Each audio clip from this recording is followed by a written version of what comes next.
Welcome to another RES Wave update. This time we're looking at Monero. Now, this particular crypto is very interesting as well. It's also producing the same pattern that appears to be very common in cryptos. Now, given that this particular chart is, from Feb, I didn't actually check to see if there was another chart with more data actually this time. So let me just quickly check something. One sec. No, I can't see anything there.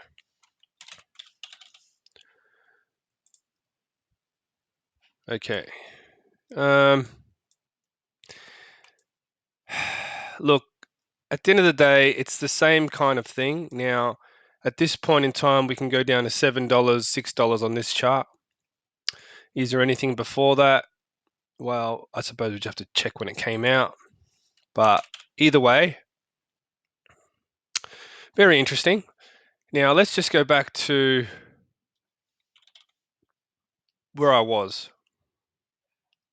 Now, where you take the start of that from can be important if you want to get a target. So finding a chart that has more data, you need to find that point where it started, look up dates, look up whatever you can, and then get your length, right?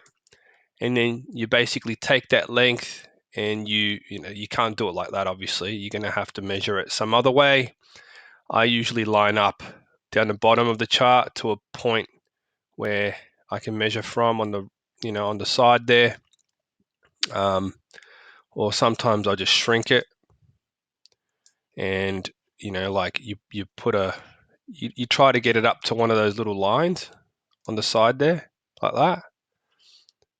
You get me? You put a little point there, like so, right? So then you've got that, and then of course you do need an E wave. Now, where's this E wave going to fall down towards? So we won't touch anything there for a second, right? Now, cryptos generally have this pattern, right? I noticed that everything except Bitcoin has this pattern. Now, Bitcoin obviously is creating a sort of like a different pattern. But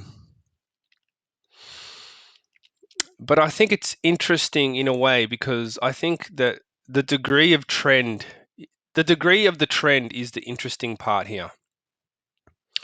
Now, I know that there's the seasons of the altcoins versus Bitcoin, and I think that has something to do with it.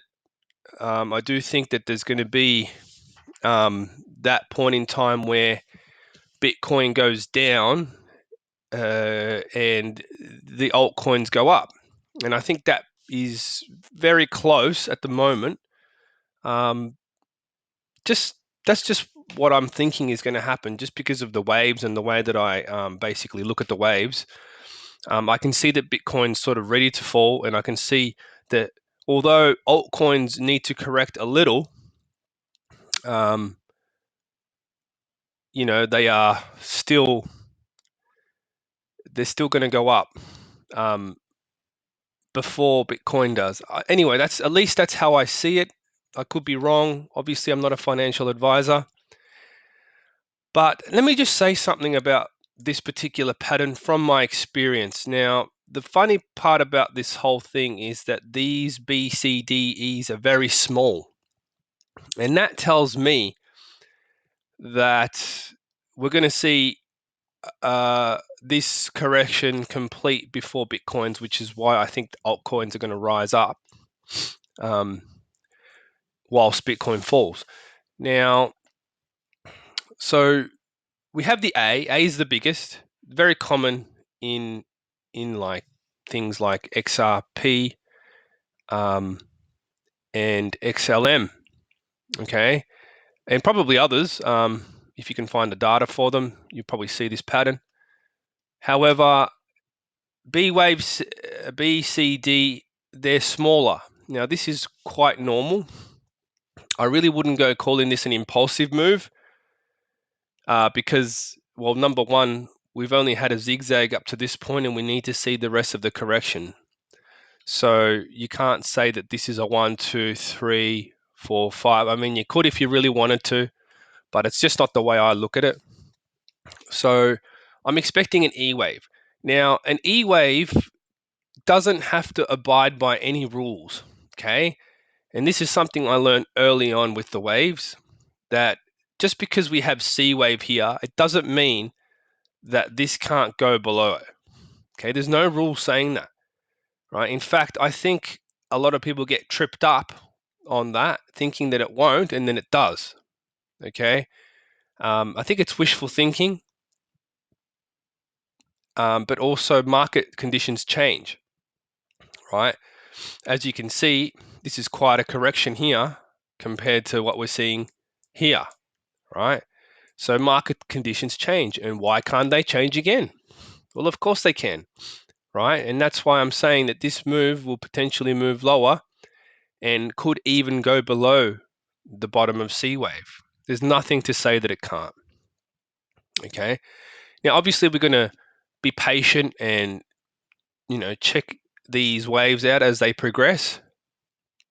Very intrigued on these waves. At the moment, there's not much to go by. I will get to that eventually. So let's just say, for example, right, that E wave did end above the C wave somewhere. I don't know. Maybe it finds support in this area. Hang on, let's just do that again with a horizontal line. Let's just say, for example, it finds support around this area because there's a lot going on here. There's a lot of there's a lot going on there. Let's just say, for example, right? I'm not saying that this is going to happen, by the way. I just want to use this as an example. Now, let's just say that price falls back down to here. Okay. Now, if that's the case, that's where we measure. Remember how I said the line up to there? Okay, great. Now we put that white line down the bottom like that. And then we put another line there. Right. Gives us a rough target, $4,744. Okay. That's how I get my targets, because that's how you measure certain moves. Now, if we're talking about, okay, we're in a B wave, that's assuming that we're in a B wave. Could it be that maybe this is a 1, 2, and this is going to go exploding to the upside? How am I supposed to know that, right? Now, I'm just assuming that we're in a B wave because Bitcoin's in a B wave and this and that, right? But I can't guarantee that that is not a wave 2, and this is going to go way above, right? I think there's a lot of people think that the market cap makes a difference, right? A lot of people think news makes a difference, right? Did Bitcoin care about market cap when it was $100? Did it? Did it care about a market cap when it was $500 or $1,000? I don't think it really matters, to be honest, because it's not a stock. So, I mean, not that that really matters anyway, because guess what? It's human psychology that's driving the price. And this is the interesting thing about this whole thing. Cryptos are a new thing. And when you go back to basics and you realize what gives anything its value when it's in the first place, it's human psychology, right? Someone made a good point the other day, right, which I just couldn't help but think about it, that, okay, so intrinsic value of Bitcoin, there is none. Okay, intrinsic value of gold, well, there is none. It's just whatever value we give it, right? And that's human psychology. So there's no actual physical formula for success. It's actually just human psychology. So that's why I think the waves are fantastic for these in this particular instance, cryptos, right? Because they kind of are a gauge on human psychology. And there's not much else that you could use to try and predict future prices. I mean, you could argue certain points, but then you can argue those points about anything, really. So I'm just trying to use the waves as the best effort here. Yeah, because how much more is there really apart from that? So because it's something that is a new phenomenon, and I think it's growing, then we're just trying to keep our finger on the pulse to see when do we buy, when do we sell. At this point in time, I'm thinking soon we're going to buy and we're going to go up. Okay, we can go up to this minimum target 4744. Great. So what evidence am I going to use to suggest whether or not this is actually, wave 3 up, or is it just a C wave? I think there's a lot to be said about trend analysis. If a move goes up stronger than the initial move in A, one could assume that that's probably a wave 3. Less choppier than the A wave, more straighter, more direct, sharper line. I could say, yeah, you know what? That's looking pretty sharp. That could be a wave 3. So maybe I want to take some chips off the table, but I might want to keep some on. On the other hand, if we start to see something like this with a bit more of a slope and maybe even a bit more choppier in the middle, compared to something that's just straight up, well, maybe it is going to be a C wave, right? And we shouldn't get too ahead of ourselves. So these are the sort of things I'm going to be looking at once that time comes. Because like I said before many times, markets don't move up in a straight line. And if we are in a B wave, generally in the crypto world, then this thing is under construction. This thing is still in progress. This thing is still under development. Whether it's psychologically or technologically, it's under development. We're going to get there, right? Like all great things, they start small, and then as they get more widely accepted, then they keep growing and growing and growing. The more popularity that comes in, for all the reasons that people love cryptos, amazing. We're going to see more and more of that happen. I believe that's probably going to happen. But let's just be careful how we think about these things and not get too ahead of ourselves. This is a great target. It's pretty cool to think that can happen, right? And I wouldn't be surprised when it's cryptos because it's never been seen before. So therefore, you shouldn't assume that it just can't do it. That's why I think applying the waves in a bullish manner, it serves a better purpose.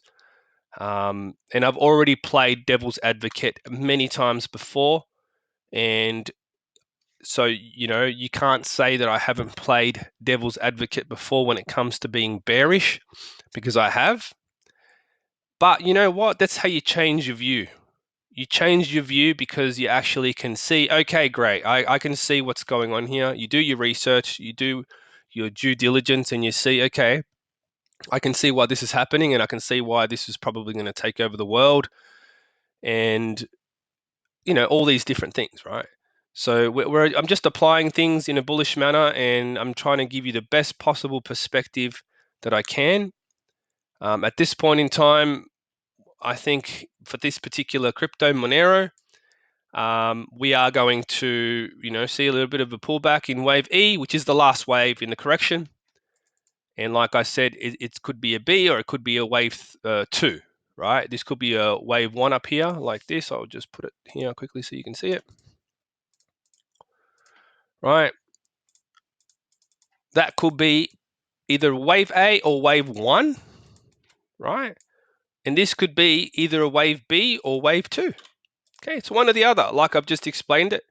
We could be in the beginning of something big, or we could just be within that B wave theory, which I'm working on, and we need more evidence to support it.